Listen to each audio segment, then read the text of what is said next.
เฮ้ยปบแหวะอ๋อ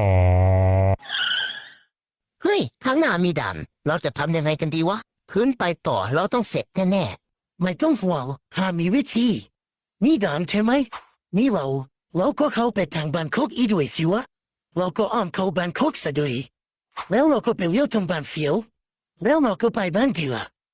แล้วก็ทะลุออกถนนใหญ่ ๆฮ่าไม่ได้แอมพี่หรอกน้อง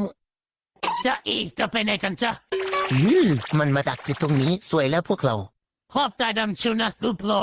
ตัวเดียวก่อนดีไหม จ่าก็ขอบตาดำครับโถ ก็จ่าจำดันห้ามลูกห้ามคำนะต้องหาเงินให้นายให้มันพลุเป่า พวกผมก็แค่ตีป้อมเด็กไม่มีอะไรครับ